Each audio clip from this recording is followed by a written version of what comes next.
All right. So Friday, December 18th, from 7:30 to 9:30 a.m. We do the same as what we did in the midterm Zoom meetings. Please make sure you open up your video so I can see your face. Okay. So that's the least I can do.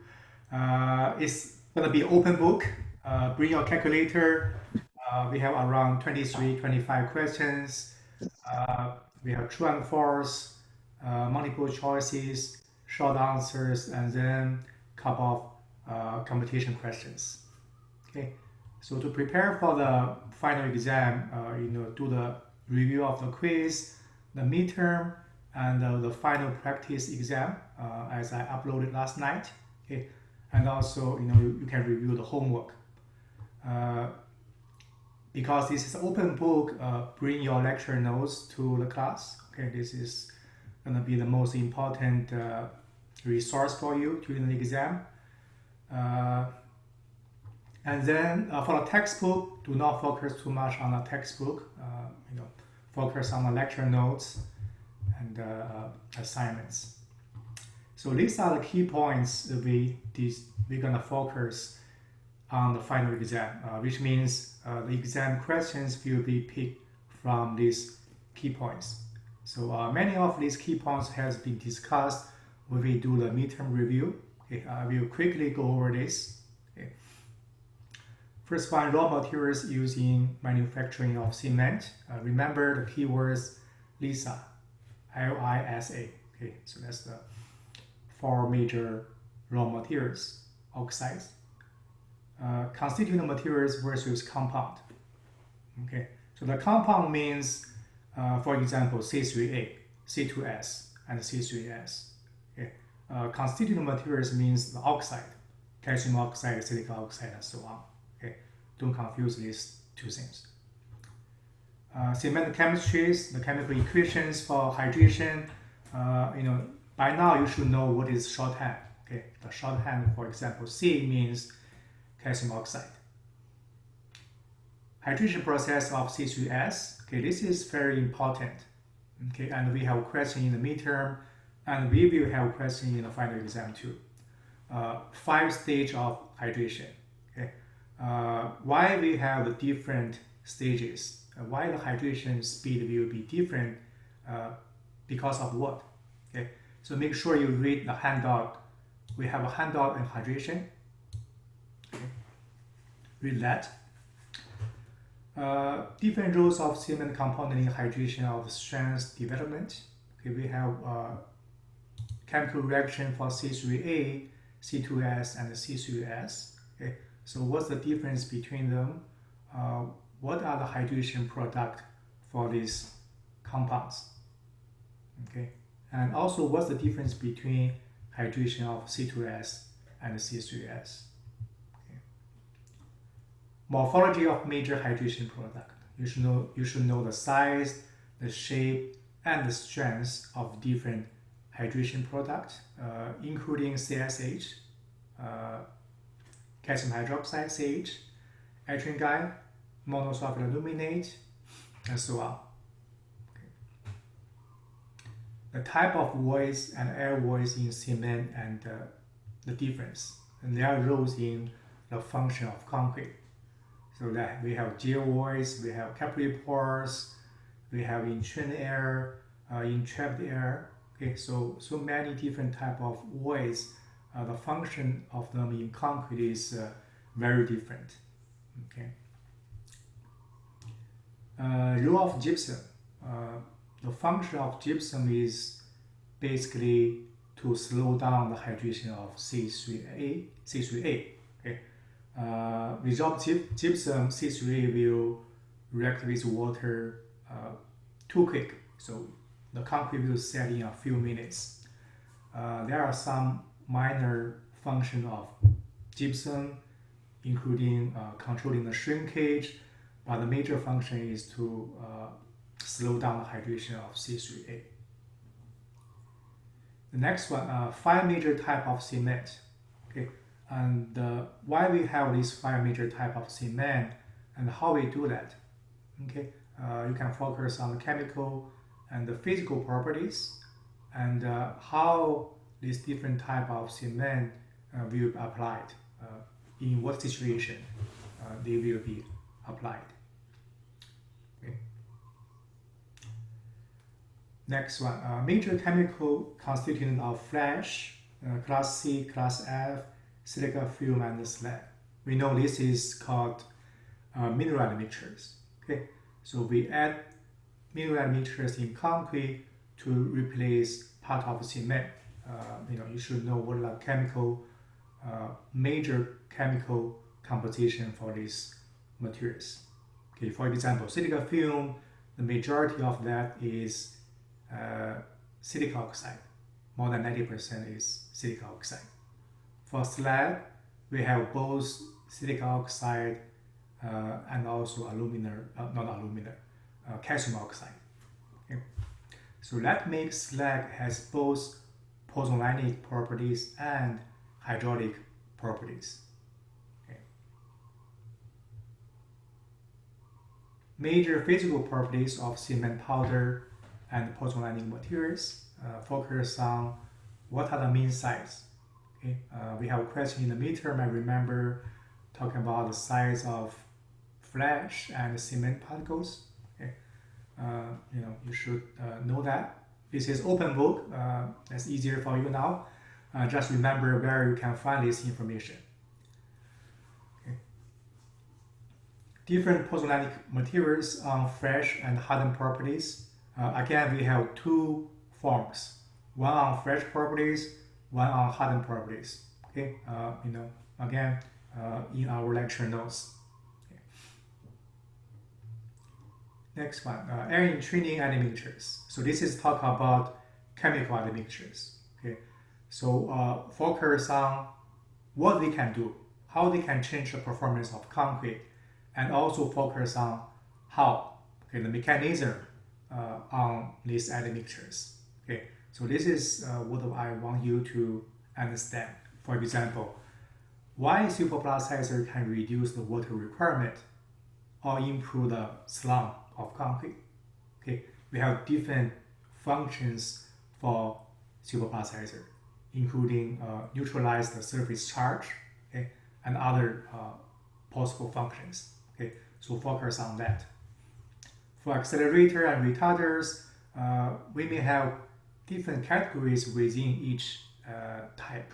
For example, we have different type of accelerators. They will work on different components in concrete. Okay. We haven't really talked about corrosion inhibitor, so you can, just skip that. Shrinkage reducing admixtures. This is working by reduce the surface tension of the pore solution in concrete, which is basically the water in concrete. Okay, so reduce the surface tension. Then based on the Kelvin-Laplace equation, which we talk about that when we talk shrinkage of concrete. I think we mentioned about that when we talk about shrinkage. Okay, so based on Kelvin-Laplace equation, if we reduce the surface tension of water, then the shrinkage stress will be reduced. So that's how shrinkage reducing admixtures work. Okay. Next one. How do moisture and cooling temperature affect the strength gain and the final strength? Okay. This is pretty basic. Increase the cooling temperature, we have a higher early strength, but the lower final strength. Okay. For moisture cooling, the longer the better. The longer moisture cooling, the strength will keep going up. Okay. For several months, even a year. Okay. As soon as you take the concrete out of moisture curing, the strength will stop going up. Okay. Next one, workability and consistency test. Basically, you should know slump test is the measurement of consistency, which is defined as how easy the concrete can flow. This is similar to workability, but not the same thing. Workability, on the other hand, defined as how much energy we need to consolidate the concrete to make fully compacted. Okay. VB test is for harsh concrete. When the concrete is very stiff, we're gonna do the VB test. For air content test, we have two types. One is based on volume, the other one is based on pressure. Okay, and the limitation of the pressure type air content. So basically, we cannot use that type of air content test on lightweight concrete because lightweight concrete has lightweight aggregate, which is very porous. Okay, and we do not want the pores in the lightweight aggregate to be measured. We only care about the air inside the cement paste. Okay. Next one, segregation and bleeding. Okay, this is talk about fresh properties. What is segregation? What is bleeding? And how we can control that. Remember, we have a slides summarize these two things. For strength, modulus, and porosity, you should know porosity controls the strength of concrete very closely. The higher the porosity, the lower strength. Okay, remember that. Same thing for modulus, but you should know what is modulus of elasticity for concrete. You know, basically the slope of the stress and the strength curve is the E value, the modulus of elasticity. Okay, so this is the simple stuff. Aggregate, cement paste, and ITZ. So this is the three major components in hardened concrete. When we talk about the concrete strength and fracture mechanics, focus on these three things. Remember the weakest link series. The weakest link will come from one of the three, depending on the type of concrete. Okay. For high strength concrete, it will be most likely aggregate. For normal concrete, the weakest link will be the ITZ and the cement paste. Okay. Influence of specimen size and geometry related to mechanical testing. Okay. This is talk about the length to diameter ratio, the constraint from the top and bottom plate from the compression machines, okay, and how they will affect the measured strength of concrete specimen. Okay, so we have a lecture which is talk about compressive strengths and their factors affecting the strength of concrete. So please go back to that. The next couple of items is about aggregate. So how to calculate the fineness modulus of sand. Okay, remember the equation. Do not put the percentage retained on the pan, which is the bottom. The pan will collect all the dust. Okay, do not include in the pan in your calculation of fineness modulus. Okay, this is a common mistake normally we could make when we do the fineness modulus calculation. For moisture condition of aggregate. So by now we know, we have oven dry, air dry, SSD, which is ideal moisture content we want for our aggregate, but never happened, and also wet condition. Okay. We should also know what is absorption capacity. So this is an intrinsic property of aggregate, which means for a certain type of aggregate, absorption capacity does not change. Okay, so we use that together with total moisture to calculate the moisture content. Okay, and then based on the moisture content, we do the moisture adjustment for water content of aggregate. So in the homework and in the midterm, some of us confuse the moisture content with absorption capacity and the total moisture. Okay, so please make sure you understand the difference between these three things.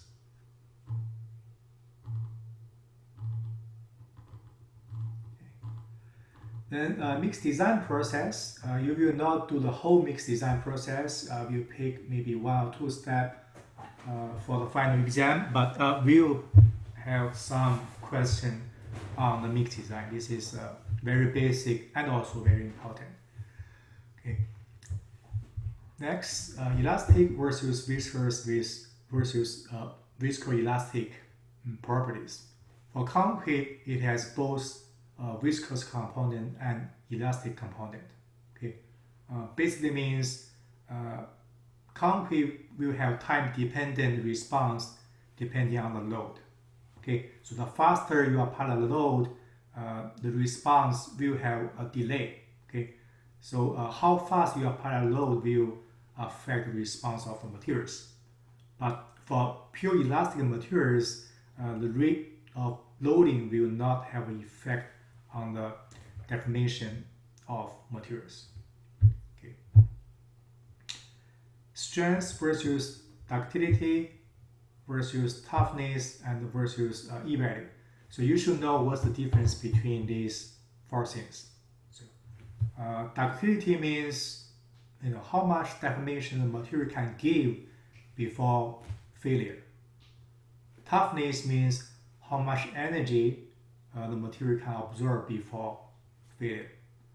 And we can easily quantify toughness based on the areas underneath the curve of stress and strain curve. Okay, so the larger the areas under the curve, the higher the toughness. Okay, so go back to review the lecture notes for that. So paste only have cement plus water. Mortar has sand plus paste, and concrete has sand plus coarse aggregate plus cement paste. Okay. So under compression load, the paste will be very brittle because paste doesn't have any sand and coarse aggregate. For concrete, it's gonna be more complicated depending on the 3 phases: cement paste, ITZ, and aggregate. So the crack may generate from ITZ or from aggregate, depending on which one is the weakest link. Okay. And then localization concept. Okay, so which means again, crack will first generated from the weakest link. Could be the ITZ, could be the paste, or the aggregate. Okay, and then when the stress level achieve a certain percentage, like 70–80%, then crack at a certain location will opens up. Okay, not other location. So that's called crack localization concept. Okay, post-peak behavior means after the peak load for concrete, because not every part of the concrete will fail. So certain part of concrete still can resist some of the load. So for concrete, it can still resist some of the load after the peak load. This is very important for steel reinforced concrete. Okay. So after concrete crack in some area, the steel and the concrete can still work together. Okay. And then we talk about durability. Remember, the number 1 factor affect durability for concrete is permeability. Okay, so permeability is the most important factor for concrete durability, not the strength. Then you should know the mechanism of freeze-thaw damage, corrosion of reinforcement, classification reaction, soffit attack. Underneath each, we may have different potential chemical reaction. For example, for soffit attack, we have several different types of attacks. Okay? Again, because this is open book, everything, most of everything will be on the lecture notes, but you should know where you can find them. The time may be a limit, even though it's open book. So make sure you're familiar with the content from each lectures, so you can go back and locate the item quickly. Okay. All right, then shrinkage.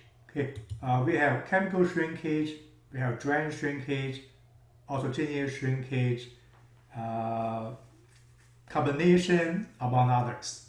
Okay, for drying shrinkage, we have different stage, 5 different stage actually, depending on where the drying occurs from within the concrete.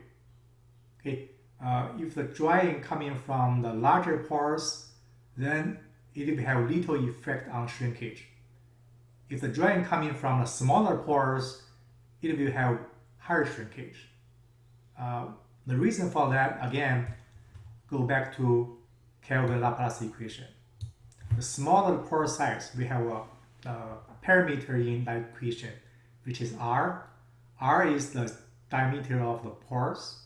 The smaller the R, smaller the pores, we have a higher shrinkage stress. Okay, so use Kelvin-Laplace equation, you can explain why we have these 5 different stages for drying shrinkage. Okay, you should also know the difference between autogeneous shrinkage and drying shrinkage. Basically, drying shrinkage is a shrinkage when the air go to when the water go to the air, okay, go to the atmosphere outside of concrete. For autogeneous shrinkage, it is caused by consumption of water due to hydration. Okay, there's no water exchange between concrete and outside. Okay, the water again is consumed inside.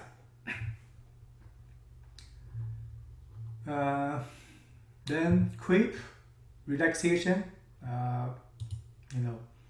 and recovery of creep deformation. Okay. So the mechanism of creep and shrinkage is similar. It is caused by, if we zoom in the concrete, is caused by slippage of calcium silica hydrate sheets. Okay, but creep is caused by loading, but shrinkage is caused by shrinkage stress. Okay. Difference between high performance concrete and high strength concrete. Okay, performance could be defined as higher strength, higher durability, higher flowability, or other performance depending on what performance you want to achieve. Okay. Under high strength, high performance concrete, we talk about SEC. Okay, so which is self-consolidating concrete. Okay, this is concrete can flow under its own weight, no need for consolidation. Okay, you should know what are the testing methods for SEC, what are the fresh property requirements for SEC. Again, everything is on the lecture notes. How to control the fresh property of SEC: flowability, passing ability, and most importantly, segregation resistance. Okay. We also talk about other type of high performance concrete, including fiber reinforced concrete, shotcrete, and so on.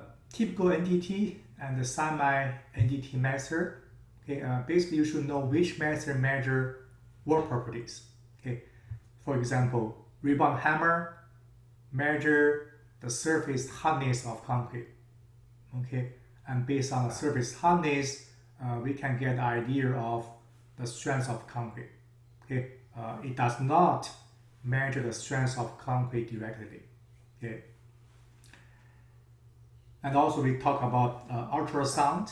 Okay, and, different type of waves and so on. Okay, how the frequency, how to change the frequency so you can control the resolution and the penetration of stress wave. Okay, and also what is maturity? Okay, we have equation for maturity and how to correlate the maturity of concrete with the stress. So basically, higher the maturity, the strength will be higher. Okay, so that's the basic assumption. In this class, you can regard this as a fact. Okay, and how to calculate the maturity. So that's the time times temperature. So in the practice exam, we have equation for the maturity calculation. You can go back to review that.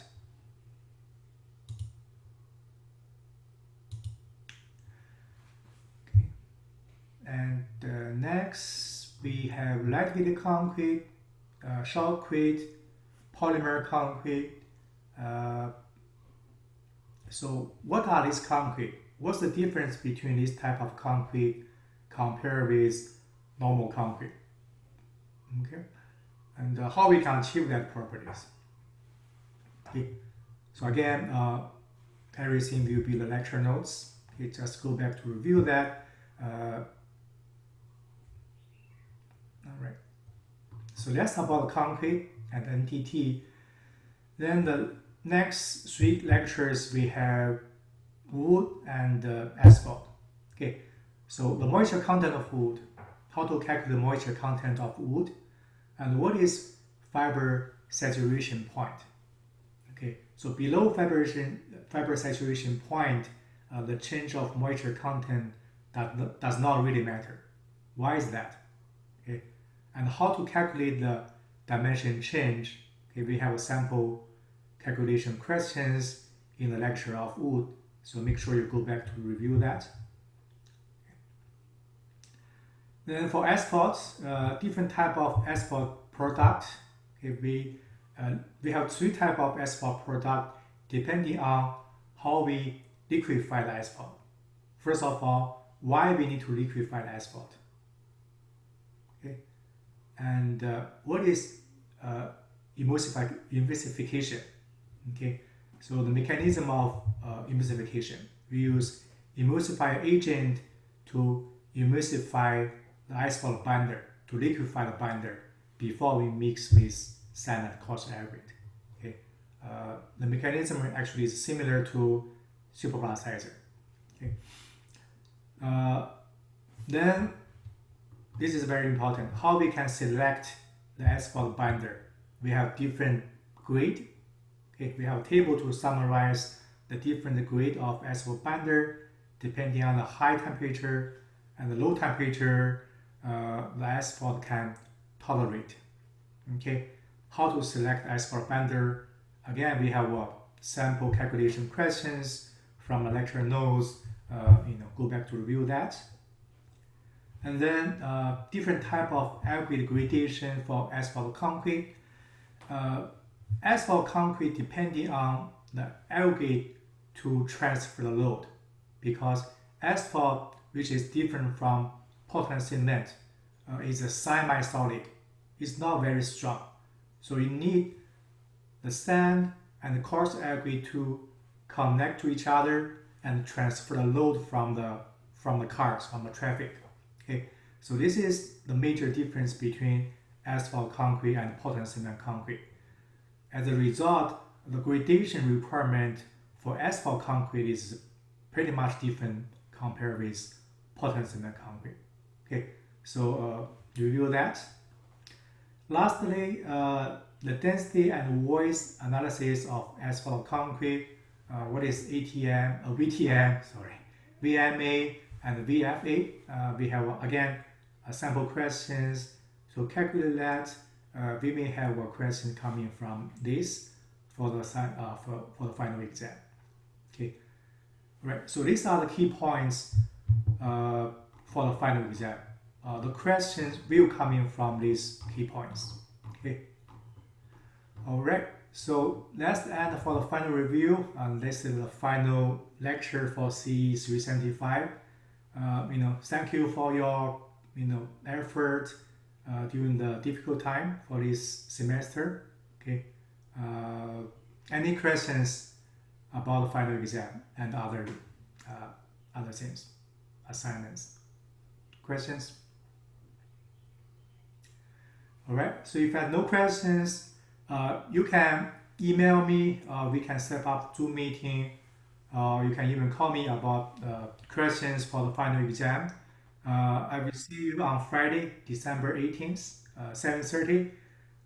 Make sure you bring your calculator and open up your camera during the exam. Okay. Thank you very much and good luck. Thank you. Thank you. Thank you. Thank you.